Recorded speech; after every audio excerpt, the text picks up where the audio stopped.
100 feet long and 31 feet wide. On each side of the statue, bas-relief figures documented Vanderbilt's various triumphs on land and sea. To the Commodore's left were represented icons of his early days, when he'd first earned that honorific, schooners and steamships with which he'd been associated on the Hudson River, Long Island Sound, and the Atlantic and Pacific Oceans. To his right, meanwhile, lingered symbols of his later conquests, trains, tunnels, bridges.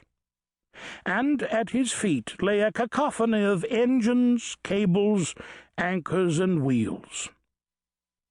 Plossman's reputation as a sculptor has not endured. Works such as that described above, reviled in its own time, are the reason why. Horace Greeley, a fan of the Commodore's, who joined with Vanderbilt in the unpopular task of posting a bail bond for Jefferson Davis after the end of the Civil War, used his column in the New York Tribune to comment on the bronze, leaving other aspects of the pediment undescribed. "As a likeness," wrote Greeley, "the statue signally fails to do justice to that physiognomy, one of the finest in America, which has never yet been rendered worthily by any photograph, bronze, or picture that we have seen." The Manhattan attorney George Templeton Strong, a trustee of Columbia University and president of the New York Philharmonic Society, criticized the entire installation within the privacy of his diary. "Have inspected the grand $800,000 Vanderbilt bronze.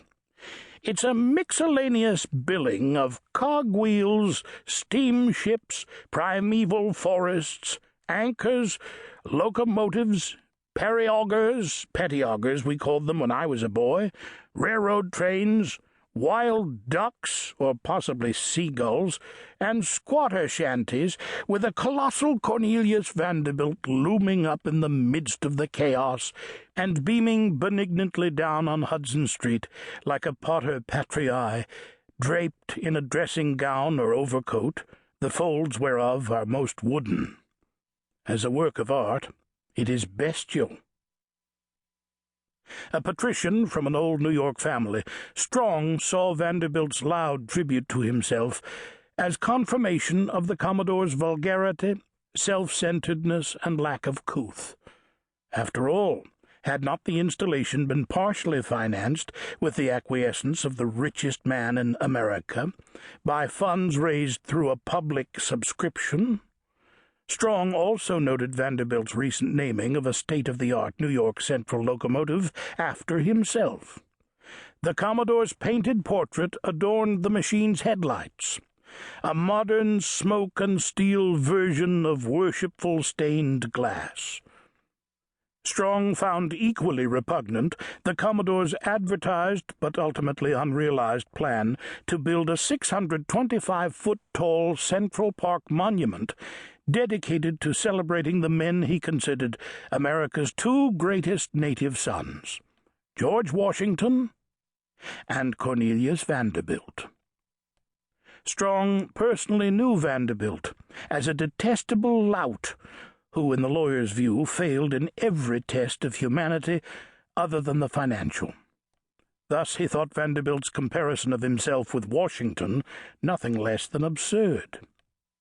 The Vanderbilt of Strong's acquaintance, wantonly cruel to many of those closest to him, deeply committed to his own erotic pleasures outside of marriage, proudly unschooled, utterly devoid of manners, and devoid, too, of charity, did not in any way approach the greatness of the first among the founding fathers.